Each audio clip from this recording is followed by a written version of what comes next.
Joining me now to discuss is Forbes media chairman and editor-in-chief Steve Forbes, and a man who had an incredible revelation, which is that America can be turned to socialism by regulation. Forget about what Congress does with the Build Back Better plan. It can happen through regulation. We got to watch out for that. So, Steve, congratulations on that insight, which I think is terrific, and I steal from it all the time. I tell you in person.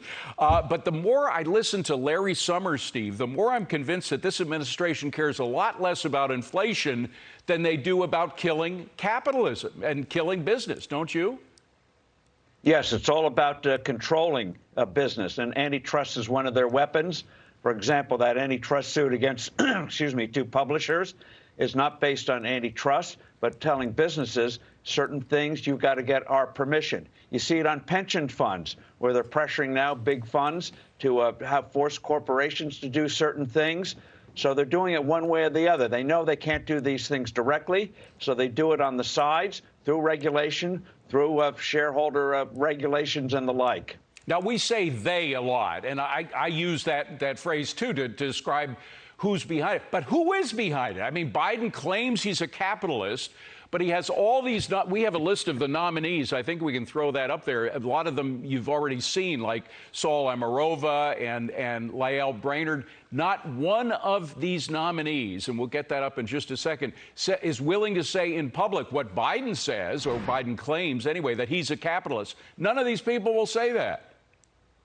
Well, and President Biden would probably walk it back if he said it again, as he did yesterday when he said, no, the states are going to be in charge of fighting this virus. Yeah. Well, they walked that back pretty quickly.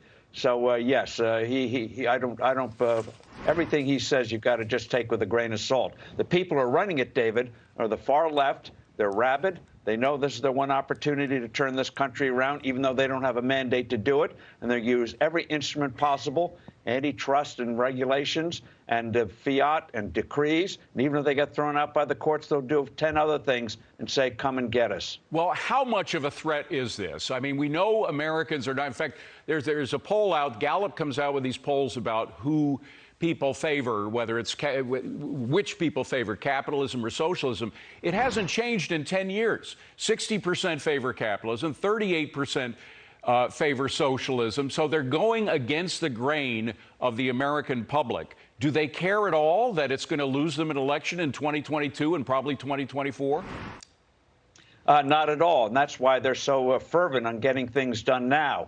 The 3B bill, which I call it the big bad Biden bill, got defeated thanks to Joe Manchin and Senator Sinema of Arizona. However, they're going to do it piecemeal. They're going to do it by regulation. They're going to do it through stealth. Remember, Congress passes what, David, 140, 150 laws a year.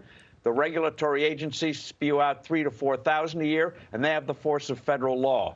So whether it's tightening up on farmers, energy, telling, in effect, banks don't lend to the fossil fuel industry and things like that, telling pension funds how to vote in proxy elections and things like that, they're going all out. And they don't care about the election. They figure if they get certain things done, as we saw with Obamacare, very hard to remove once they're on the books. Well, they've already killed our energy independence. That was done primarily through regulations and executive orders as well. Congress didn't have to get involved in that. What else could they hurt or perhaps kill that we are proud of as American capitalists?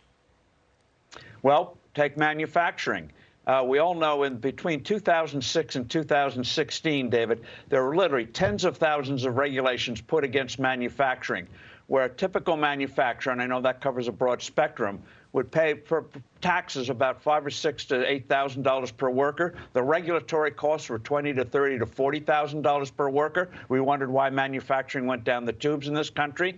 The previous administration and Donald Trump reversed that. So they're going to go after manufacturing. They're already after the financial industry, and especially trying to get their hands on 401ks and the like. And so everything is going to be up for grabs. On the labor side, on the agricultural side, they're going to go after the farmers with the EPA unleashed again. You see it in the Federal Communications Commission, what they're trying to slip through there and have so-called net neutrality, which would again be massive government regulation, which on the previous administration hurt. I mean, on the Obama administration, devastated or did real damage to high-tech and advancements.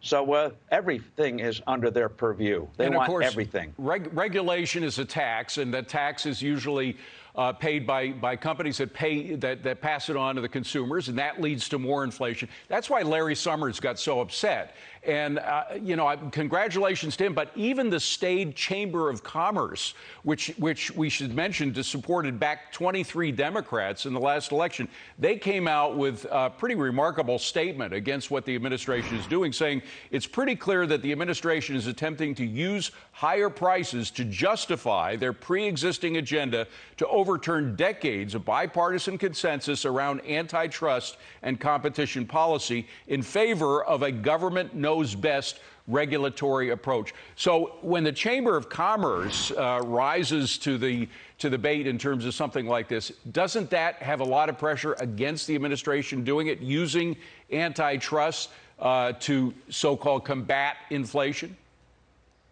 Well, that's the thing. They don't care what the opposition is, and they figure if they can just ram it through, they can get away with it. And that's why these nominees, senators don't like to turn down most of the nominees of an administration. It just doesn't look good politically. But this administration knows that, so they figure if they put up 20 bad appointments, several of them are going to get through in key positions, whether it's being in charge of banks at the Federal Reserve.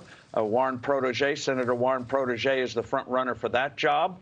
And things like that, whether it's using miles per hour standards for the auto industry to force a conversion to electric vehicles. They know they couldn't get that through Congress, so they figure they can do that, making it impossible to manufacture traditional automobiles in this country. They don't have to ban it. They just make it impossible to meet the regulations.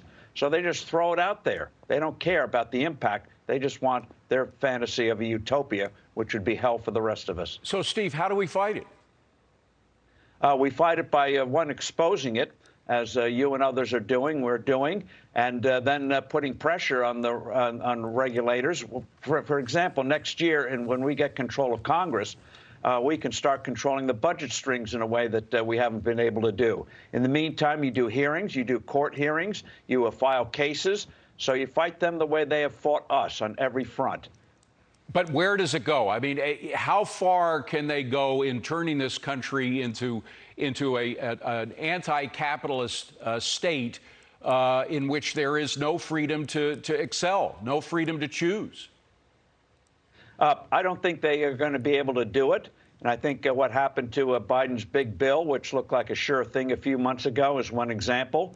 Taking it to the courts, I think the Supreme Court is going to rule against the vaccine mandate, which is devastating businesses in the labor markets, not to mention health care in this country. So you fight them each inch of the way so they don't get the beachheads they need. And so you don't get these permanent entitlements. So we fight to keep them back now, and then we go on positive offense, opportunity offense, when we win the elections next year. You know better than most people what the inside of the Beltway is like. Are Republicans aware of where they are going, how far they are willing to go against their own political interests in order to turn this country around? I think they're beginning to wake up to it. And this is where the elections in Virginia and New Jersey were so good, and other parts of the country. The voters are waking up to it. So you got to get the message out there and not throw up hands in despair and say, oh, they're going to go their way anyway. Ronald Reagan was right. The way you change minds in Washington is not through fine arguments you or I might make. You do it through the heat of public opinion. The public, I think, is beginning to get it. These massive spending bills, these regulations, they see it every time they go to the supermarket or the gas pump. Things are not going right. They sense something is profoundly wrong. And also, sadly, we're going to have foreign policy crises, which also underscores the weakness of this administration and the damage they're doing to our security and prosperity. By the way, we're going to be talking to General Keane about that coming up. But again, I just want to focus on the Republican leadership, because sometimes I look at what McConnell does in the Senate, and I think, I mean, granted, he was successful in keeping Manchin in the fold and preventing him from making a deal with Biden on BBB. But too often, as you say, they just check off these nominees because they don't want to hurt anybody's feelings, and they don't realize the stakes. Well, I think the base of the party is waking up to it, and I think, therefore, these members are waking up to it. Remember, McConnell, whatever you think of Senator McConnell, he did get through 300 Trump appointees to the federal courts, including 3 Supreme Court justices, which is a phenomenal record that no previous president had done. And I think, too, on the nominations, in the past, they usually let judges through. They'd hold their nose and vote for them. This time, I think they're going to realize this is all-out war, and we got to fight every single one of these bad nominations. By the way, is anybody counting up how many regulations we have? I mean, Trump very famously said, what was it, 20 to 1? He'd get rid of 20 regulations for every new regulation. I'm just wondering how many regulations have been either returned to the fold or been created out of whole cloth by this administration in just a year. I haven't seen a tally yet. It's probably several thousand. But remember, this thing is really the climax of bad stuff, except for under President Trump, that's been going on for years. There are, over last count, at least 300,000 federal laws. Nobody knows for sure. Several hundred thousand, these 200,000 more regulations. Nobody knows for sure on how you count these things. And so that's why a fellow named Harvey Silverglate wrote a book several years ago. You're probably committing 3 or 5 felonies a day if you do anything without yourself knowing it. Yeah. And so they want to get you, they can. And that's why we can't just go regulation by regulation, David. We have to go for principles-based regulation where you say, keep a nursing home clean. You don't write 500 pages of regs on how to do it. You establish goals and let the private sector do it, as we did with vaccines. Yeah, well, the stakes are extremely high. I hope everybody inside the Beltway realizes, those people who care at all about the free market realize how high they are. And just look at energy. The loss of energy independence alone is a spectacular failure for this country after we achieved that in the Trump administration. Well, Steve, thank you very much. Great to see you. Have a wonderful new year. My best to your family. Thank you, David.